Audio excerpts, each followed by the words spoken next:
What is going on, guys? DBG here, and today we're going to be reacting to Ty's NBA 2K21 MyTEAM Awards. These are not season awards, these are his awards for the entire year, lads. So before we get on to it, if you guys are new to this channel, subscribe to channel 270. As we're trying to probably 273,000 subscribers by NBA 2K22. It's going to be close. We have a month to do it, about 2,500 off, I reckon.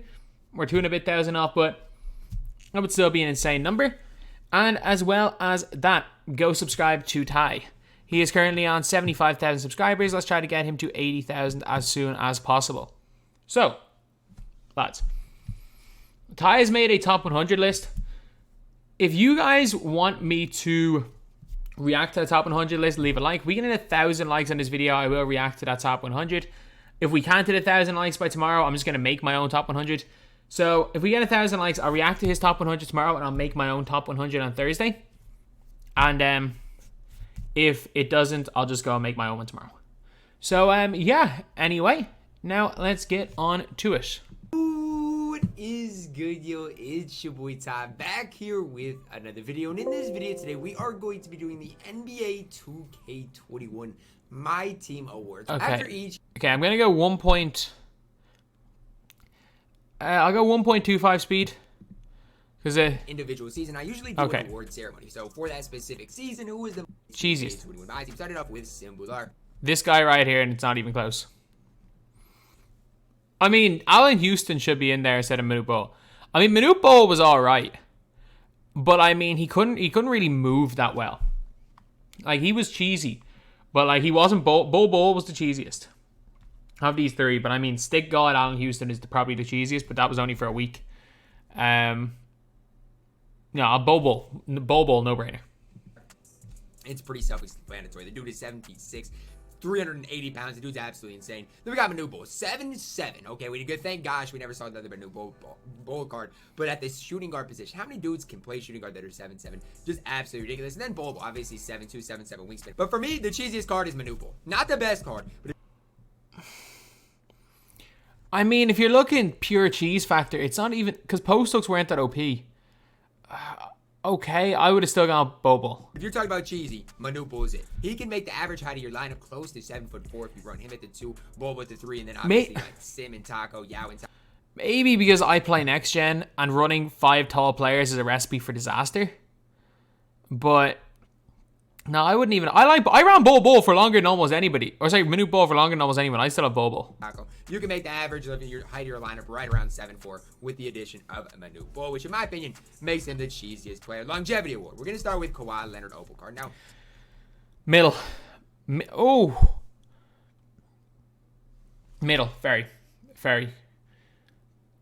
was arguably a top 20 card in the game. Actually, let me think. Kawhi came out on like the 10th of February. Ferry came out about 2 months later. Was Kawhi good? Like, now is August where Ferry's still really good. Ferry's still like a top 5 small forward to run the game. And like, debatably top 5. No question top 10. Was Kawhi a top 5 debate? Was Kawhi a top 10 2 guard in May? So not May, in June. I'm trying to, who came out at the start of June? I need to look that one up. I need to look that one up to see what 2 guards there were in the game on like the 10th of June. Whether Kawhi was a top 10 2 guard in the game. So shooting guards include secondary position and sort by date added. Okay, so the 10th of June was, oh my god, there are over 100 2 guards have been added since. Over 200 2 guards have been added since the 10th of June. Oh my god. Guys, they can play at the 2. First of all, the other Kawhi was out. So that Kawhi was better. Kobe, debatably better than Kawhi. I put Kobe over Kawhi. And then there was also Invincible Kobe and there was Gladiator Kobe. The Van Ardales were out, debatable. They were different types of players. Luka was better than them. but mostly around Luke at the 1. Point guard, Giannis could play at the 2.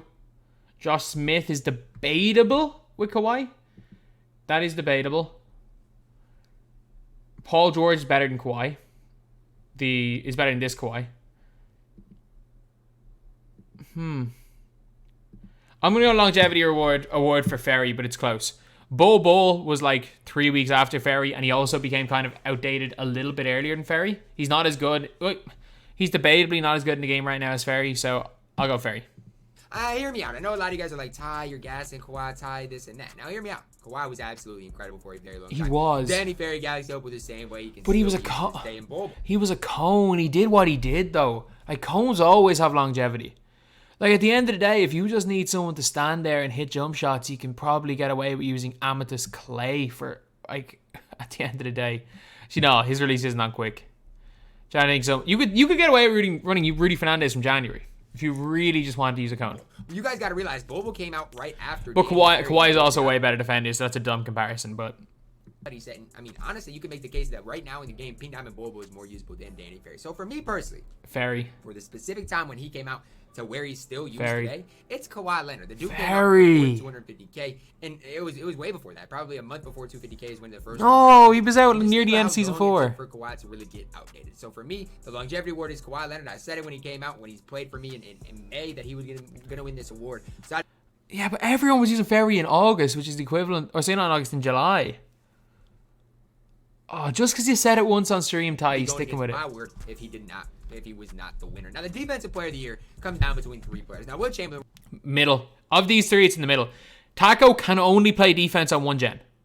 Taco is a liability on defense on next gen. He's not as bad as Simfular or Sean Bradley, or even he's better than Yao on defense, but he still can't play defense on next gen. Wilt couldn't really play offense, so it's hard to put him in the conversation, but it's Kawhi. It's Kawhi. He was not very Kawhi good. deserves this Will one. Chamberlain was not very good, but it wasn't because of his defense. Will Chamberlain was not good because he could not shoot the ball. That's really it. Then we obviously going to talk about Kawhi Leonard. I mean, Kawhi deserves this. Which is an absolutely immaculate defender. And then Taco Fall, who is 7'6", gets incredible block animations, and obviously if you're not giving it the Cliff, it's Kawhi. This award is for the best defensive player for their specific time, and in my opinion, Kawhi. It's still Taco Fall. Yes, you could say Simple is a good defender, but for his time, Taco Fall is a better defender than Will Chamberlain. He can only like. Okay. That's fine. I'm not going to argue because this has shown that there is no, like, sometimes there might be a little bit of current gen taken into consideration. A little, like, for me, obviously he's going to have bias towards next gen. I'm going to have bias towards current, or he's going to have bias towards current gen. I'm going to have bias towards next gen. But like the fact that he's given a liability on the defensive end on next gen, defensive player of the year, yeah, that means that there is not going to be one next gen take on this entire thing. Hence why, obviously, freaking Bol wasn't the cheesiest. Bol's way cheesier than New Ball on next gen as well. And also, Ferry's was better for longer on next gen than Kawhi. Yeah, okay, now it all makes sense. I mean, he was absolutely incredible, but still you had a guy like Bill Russell in that time who is still a very, very good defender. So for me, Taco Fall has to be the winner. Now, the best pre-250K guard in NBA 2K21. I mean, pink eyes, but I know Ty sucked with pink eyes. Like, it is Pink Panther, like, no doubt. No ifs or buts about it, it's Pink Panther. Kawhi's been up for a lot of awards. This is another one. Luka Doncic to start things off. Pink-eyed Luka, if you know anything about the point guard position. You know, Luka's pre-250 was absolutely immaculate. And I don't know why, but I could not ever get it figured out with Luka Doncic. Pink Panther, no question. Fantastic. But Kevin Durant, if we're talking about a player that was the best person in 250K for me, it might have been this KD card. Released on quick, had 28 base. Moses. The dude was just such a complete player. So for me personally, how does Kawhi win longevity award, but Kevin Durant wins best pre-250K? And I get it, KD was good for you in 250, but Moses was his best player in 250. It was freaking Moses Malone. I think Kevin Durant was the most complete and the best player prior to the $250,000 tournament. Now, the most overrated card in NBA 2K21 MyTEAM. Now, how does Kawhi win the longevity award? Not that. How is he not the best player in the game? How is he not the best player in February, but still somehow wins the longevity award? I don't get it. There are a ton of overrated players. Start off with Invincible Kevin Durant.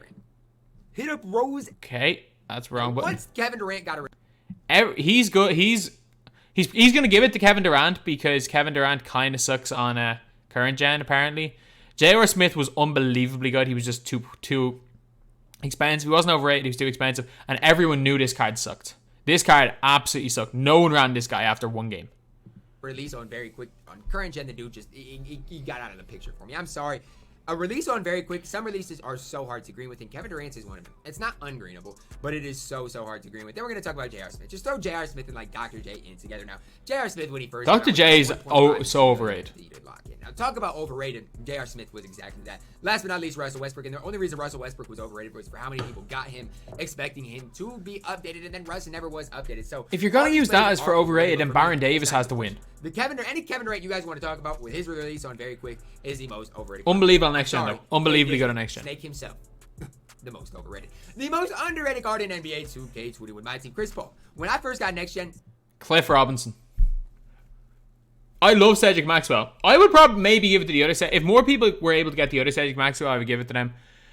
He was really good. Chris Paul was really good on next gen before the speed patch at the time. He was actually really good around Christmas. He was one of the best cheap point. He was probably the best cheap point guard in the game. He was better than that Kyrie Irving. He was the best cheap point guard in the game because his release on normal was actually pretty good. I mean, surely he's going to give it to Kabengele because it's Ty, but like Kabengele, I mean, he was basically Sapphire Kristaps. They were almost the same card. Cliff Robinson for me, because again, he's still my 2 card. I'm trying to think who else. Everyone knows about Batum, so I can't put Batum there. Everyone knew about Ruby Nick Anderson at the start of the year. I'm trying to think what players that I've used. Arvydas Sabonis, Dark Matter. Arvydas Sabonis, Dark Matter should be in there. This Amethyst Chris Paul was the man with the planned triple threat. Such an easy release to green. And he's really what got me adjusted to the next gen game. Kabengele, obviously a domination reward. Now, here's the thing about Kabengele. When this card came out, there were not very many good centers in the game. I ran Kabengele in a competitive type scene multiple times because he had decent enough speed. He was fine. We just didn't have very many stretch bigs in the game at that time. So I think as far as underrated is concerned, nobody's talking about Kabengele. Problem is that Kristaps came out week 2. Absolutely incredible. So we have an early card, a mid game. Like if you're not gonna put Allen Houston in overall MVP or most cheesy, then you shouldn't put Kabengele on underrated because both of those guys lasted 2 weeks. Game card and an end game card. For me though, nobody ever talks about Kabengele. Nobody does. Evo Kabengele was special. He's a guy that I will always have a special. He was good though. I just wish we would have got. He actually was good.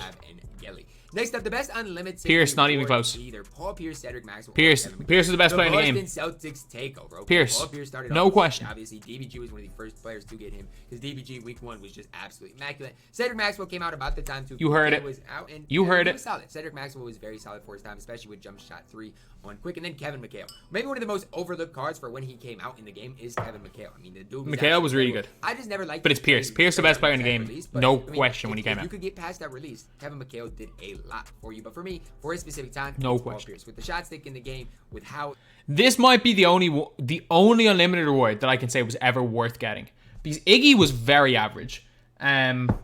Ewing was actually you know what, Ewing was probably the best center in the game at his time, and Pierce was Allen Houston with clamps. Pre-shot stick patch, he was the literal best player in the game by so much. The game was the lack of players we had. Paul Pierce was very solid for his specific time. Next up, the best limited reward, Jaylen Brown, Moses Malone, or Tony Kukoc. Now, all of these cards for their time were very good. Jaylen Brown was not necessarily a top 3 shooter. Kukoc. He was probably a top 5 shooter. Only 3 rings. He was able to be redeemed in the game, though. For Moses Malone, he was not a top... For Zeb, Ralph Sampson. ...the game for his time, but people got him, were using him at the power forward position, and he's fine. When Moses Malone came out, he was basically... It was already endgame, so that's kind of the troublesome thing for Moses Malone. I just go Kukoc, he's better than Malone. He gave you the Ray Allen base. He had a decent player model. That Tony card was better, in my opinion, than Moses Malone and obviously Jaylen Brown overall. For me, Tony is the winner, right? He still plays on my no money spend. I didn't even use Jaylen Brown that much. And I had him like catch and shoot situation. I'm a big fan of this Tony Kukoc card on both gens. Best Ascension reward. We're gonna start off with Bob Lanier. Look, Bob Lanier is gonna get a lot of hate, but here's the thing. If you knew what you were doing, Bob Lanier was a liability. If you knew what you were doing against Bob Lanier let you paint defense at the start of the game, unless you were using Kabengele, stick shooting Bill Laimbeer, George Mikan, or if you were stick shooter Kristaps, you couldn't shoot with the button with Kristaps. So basically, if you were a button shooter, you had to be using Kabengele or Amethyst Kristaps early in the game. You had to use basically those 2 guys. Or Mikan, sorry. Mikan worked as well. If you were a stick shooter, Bill Laimbeer was the best. But if you used anyone else, the other team's defense was they would just use their center. They would go smother, deny, and everybody and sit in the paint and center. And that's the problem with Lambier. He could shoot a little bit of a mid-range shot, but he was not good enough for shooting the midi. But he was fast. He could play defense. The problem was the lack of shooting at that stage in the game, because there was no real floor spacing with him. He couldn't handle the ball, and there was no real floor spacing, so he wasn't great. Like, the answer is obviously Kobe, but no, maybe Bob Love. Bob Love was incredible. But I think Horace Grant needs to be an honorable mention here. In Season 1, centers were hard to come by. Similar with Cab and Gelly that we already talked about. The center position just was not overall super strong. So, obviously, Bob Lanier is included here. Then, next up, we do see Invincible Kobe Bean Bryant. Now, the best thing about Kobe is, I mean, he's a free Invincible card. Bob Love was so good on defense. Realize he's all luck to get a free Invincible Kobe card, but he's free. And you can get him off the Ascension board, which is absolutely ridiculous. Bob Love peaked on an Ascension reward. That dude was an incredible defender when he was attainable. Each and every one of these guys. Badge of Hawkins, I liked him as well. They're more than playable. For me, though, Kobe Bryant was the no brainer. No brainer. Hopefully, I can get him this season. If not, oh well. But as far as Ascension rewards, it has to be Kobe Bryant. The best vault reward. Now, all three of these guys are absolutely fantastic. I want to say something real quick. Massive shout out to 2K. They gave us some good vaults this year. Not everything was. Terry was the best player in the game when he came out, but within about a month. But Terry came out in Season 4, and we can't forget that, like, the first day of Season 5, like, the first, like, 2 weeks of Season 5, we got, like, DeMar DeRozan, Dark Matter. We got Pink Eyes Luka. We got, like, a bunch of, like, guys that were comparable to Terry Dishinger. Danny Ferry may have been the best two small forwards in the game up until Exum Braun, which was months later. Not, like, a couple of matter of weeks later, like Terry. It was all great, and I mean, we saw some very bad vault rewards, but these three, they did something for us. Starting with Danny Ferry. Obviously, we all know what Danny Ferry is. There were no real bad vault rewards. Where they except for West? This one came with 33 Hall of Famers, 34 on gold. Terry Dishinger, I think, had 16 base Hall of Famers, maybe 33 on gold. And here's the thing. With Ferry and the Dentist, they were both nearly impossible to get. I mean, you had to play 300, 400 games on average to get these guys. I got 900 for Terry, like 40 for Ferry. The radar with the XM base was Kermit Washington. Absolutely a fantastic defender. The he only didn't have good enough 3-ball to be great. He was okay. Kermit Washington era was one that I definitely did enjoy. For me, though, Danny Ferry is the winner. It was close between him and the Dentist. No, Ferry was better. Danny Ferry just did a little more for me personally. Now, the best token reward, this one is Moses, not close. JoJo White week 1 was absolutely fantastic. Came with the Paul. Oh, I'm trying to think. Brian Russell for the start of the game and Reggie Williams. As well as, actually, speaking of centers, Sam Perkins was the go-to center at the start of the game because he was chicken. If you were a button shooter, Sam Perkins was the go-to center. Trying to think who else there was that was good in the token market. There were no good diamonds except for like Fat Lever, and he wasn't even great. Or was Fat Lever Earl Monroe? Maybe I'm forgetting it wrong with Fat Lever, but Earl Monroe, sorry, he was okay. Pink Diamond, JoJo was good, but I would go for one of the lower. Very few people got JoJo. By the time most people got JoJo White, it was too late on in the year. Like, it was kind of past the time JoJo was at his best, but JoJo was really good. Because he could hold clamps and had range. Moses was quite a bit better than Peyton. Moses didn't really have time. You know what? Maybe go JoJo. Maybe JoJo.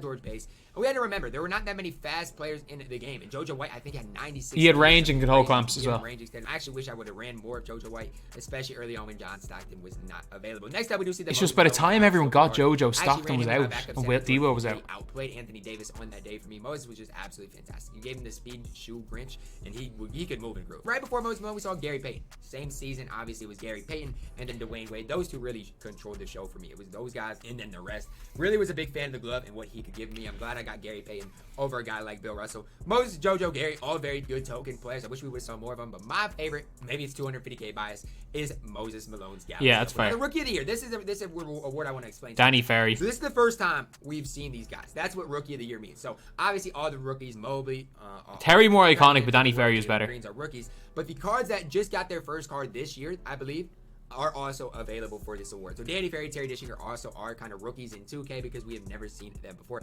Cade Cunningham, obviously base 98. We know what he is going to do for you. One of the top two. I get it. Just Cade Cunningham. Cade Cunningham came so late that I'd actually have Jack Marin in there. Point guards in the game right now. Danny Ferry obviously was a top player in the game when he came out, probably the top card when he was released. Terry Dischinger was the top card as well. So all three of these guys, for being their first year in 2K, give you something special. You can make a case for each and every one of these guys. For me though, no, I don't think you can make a case for Terry over Ferry. But the dude was just absolutely fantastic for his specific I agree. The budget MVP. Oh. So obviously Simbular when he came out was a lot. Simbular came out too late in the year to give that to him. But I mean Malik Sealy. Oh man, I would take out Simbular and put in Nick Batum. But I know this is a current gen only list. Like Nick Batum probably wins it for next gen. He really does probably win the whole thing for next gen. Or maybe Malik Sealy. Malik Sealy was 6,000 MT by the end of Season 5. And that was like April. And he was God. He was... Malik Sealy wins. Nick Anderson was my second top scorer when I finished top 25 in 250k quals. Playing against Pink Diamonds. I will always have a special place for Nick Anderson this year, but it's Malik Sealy. Cheaper than he is. Malik Now Sealy. he's like 10k when he came out, and now he just has went up in price. Malik Sealy, everybody made the... Well, Malik Sealy's basically Kawhi, okay? Kawhi without range. Wasn't quite as good as Kawhi Leonard, but for a time, Malik Sealy was absolutely... He was Kawhi without half range. You can't tell me Malik Sealy was not one of the best cards in the game when he was released. And then obviously... Ray Allen base, he was God. Was more than usable for a very, very long stretch. So all these guys are very, very solid budget players for their specific time. Now for me, one guy's ahead of the rest, and that's Simbular. I think I got my Simbular anywhere from 10 He came out on the 25th of July, though. His time was a week. 20k. Put a shoe on him, put him badges for 40k. You're looking at one of the best overall cards in the game. And the fact that you can consider him a budget player, it's a no-brainer. I agree with you, but I don't agree with you. He is. Now, Mr. Inconsistent. Here we go.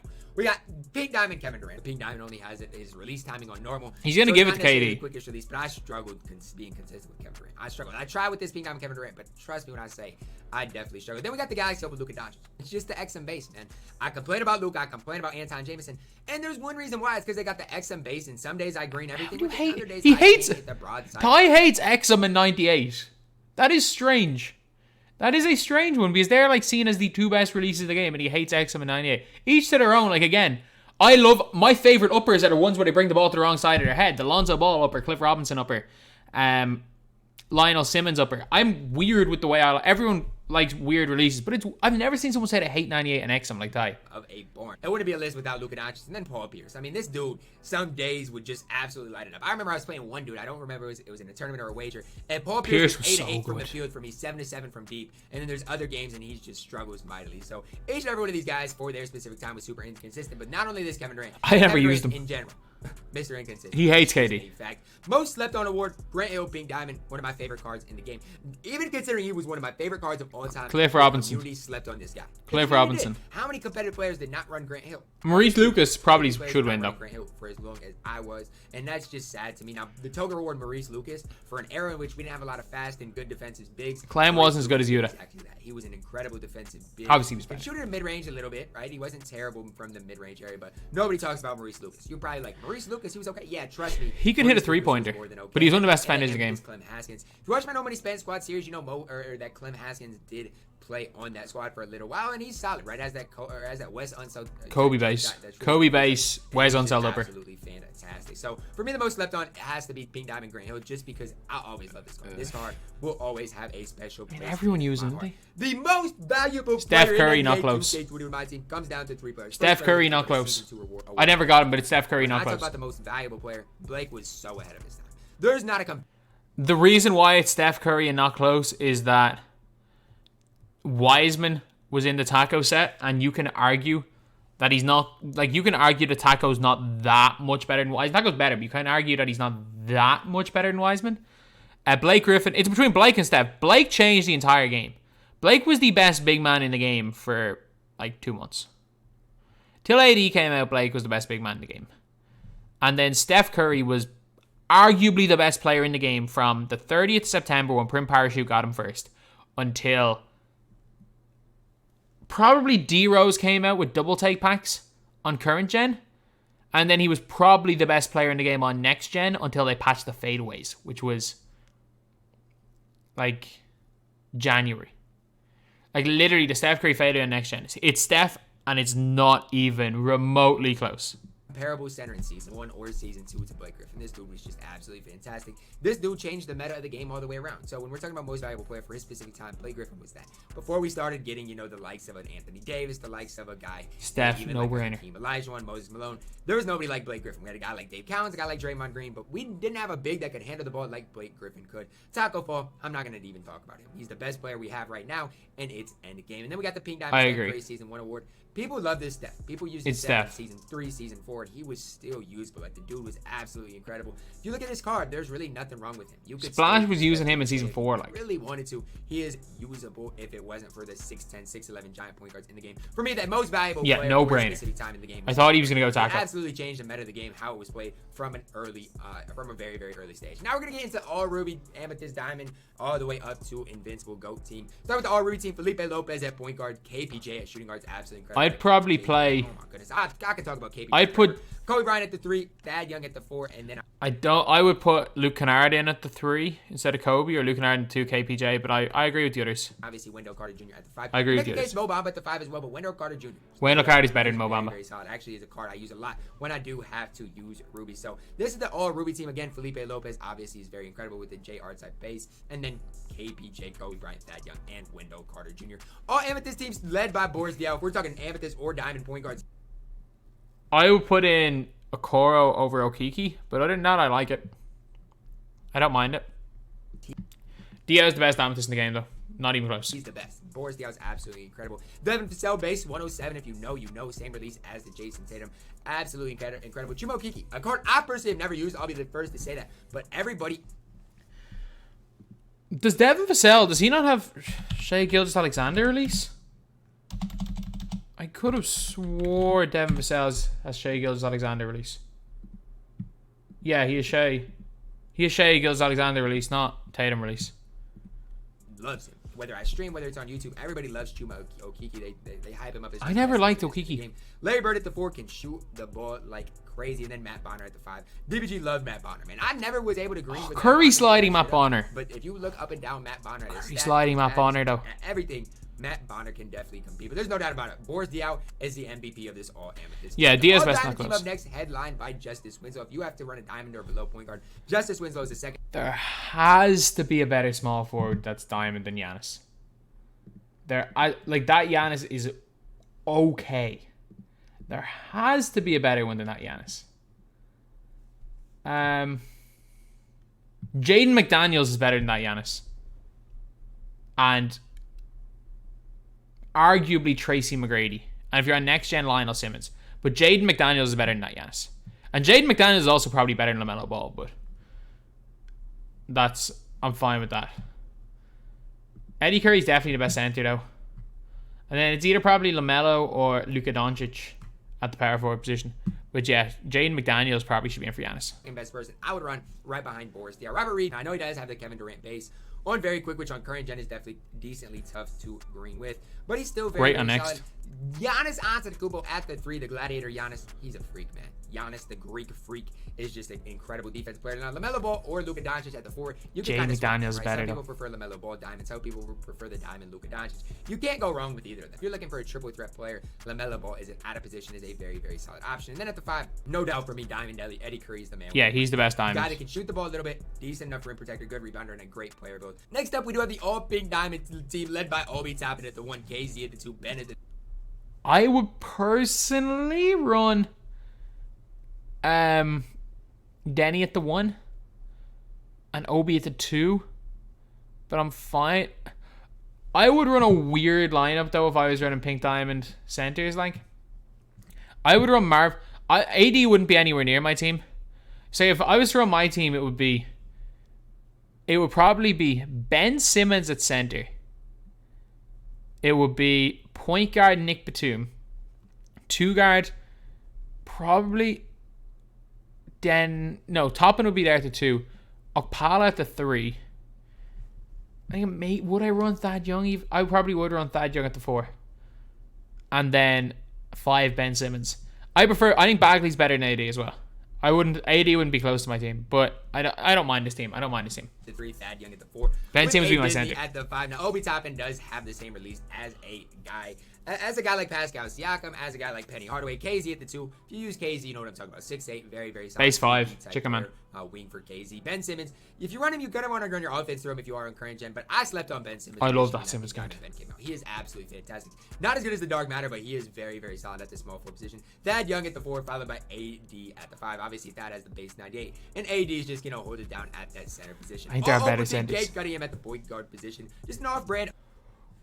Oh, that is gassing it. I like K Cunningham. He doesn't have hot spots and 2 spots on the floor. That is gassing it. That's all I'm going to say. Darius freaking Miles. I know you've got Darius Miles there at the 1, but get Wes Unseld in at the 2. Oh my god, that is good. Jalen Rose is better than him. Wes Unseld's better than him. Josh Smith's better than him. Oh, that's a bold move. That is a bold move putting K Cunningham in there. And then actually, if you I mean, where's Danny Ferry? Get Danny Ferry in there for Dino. Get Danny Ferry at the 3, Isaac at the 4, Bradley obviously no brainer at the 5, and then get in Josh Smith or get one of Josh Smith, Wes Unseld, or what's the dude's name again? Jalen Rose. Man, Cade and Dino should not be there. I love Dino. I don't mind that Cade, but he should not be there. Of the Dark Matter, very solid, still just lacks a few hot spots. Darius Miles at the 2, a card I'm a big fan of. Just don't green too much with him. Jonathan Isaac at the 3, no doubter for a Galaxy Opal. If you can give me that Jonathan Isaac any day of the week, and I will absolutely love him. Dino at the 4 with Sean Bradley at the 5. If we're talking next gen, Ferry needs to be there. Sean Bradley's up there as far as MVP is concerned because he is just absolutely fantastic on next gen specifically. All Dark Matter team, Cade, AK base 98, Danny Ferry. You see it. Base 98 at the point guard. Base Not gonna argue. Base 98 at the small forward. Then Mobley at the 4. And Sim Boular at the 5. Not gonna argue any of those is a squad positions. that you can go out into Unlimited with and just compete with any other squad in the game. Just because there's no Invincibles, just because there's no GOATs. This squad right here is absolutely not gonna argue. Then we get into the all-invincible GOAT team, headlined by the invincible Ben Simmons at the point guard position, Kawhi at the 2. Boom at the 3, Kareem at the 4, and wait a second. I was about to say, no, I would personally go 6'10 Ferry. I would go Ferry. I'm not going to really say this is a fine team. I would go Ferry at the 4 and I would put Braun in at the 3. I was about to say, I was like, X and Braun needs to be somewhere. This team, yeah, I'll give you that. This is unbelievable. This is arguably the best team in the game. By the invincible Ben Simmons at the point guard position, Kawhi at the 2, Boom at the 3, Kareem at the 4, and Taco Fall at the 5. If you ask me, is this the best squad you can make in NBA 2K21 right now? Maybe outside of substituting Andre Kirilenko in for Kawhi Leonard. But outside of that, this is the best squad you can make in NBA X and Braun as well. MyTEAM. But that is going to wrap it up for the awards for NBA 2K. So yeah, that's an interesting one. Because obviously I didn't agree with very many of them because it is just purely current gen. I reckon he forgot Danny Ferry in the Opal squad. Yeah, not too bad. Not too bad. Again, as someone who's played a little bit of current gen every now and then. I play enough current gen to know what's going on. That's what I will say. Like, I play enough current gen that I know how the game works. I know the mechanics. I know how players cut. I know what's good and what doesn't, what works and what doesn't work on the game. I don't play enough to be good at it. Or to be competitively good. I can still boot up an unlimited game and more than likely will win that game. I don't play good enough to play competitively. But, yeah, it's just obviously giving my take on that as a next-gen player. A little bit different perspective. But, yeah, that's pretty much it. Huge shout out to Ty for the awards. Thank you guys for watching. Please like, comment, and subscribe.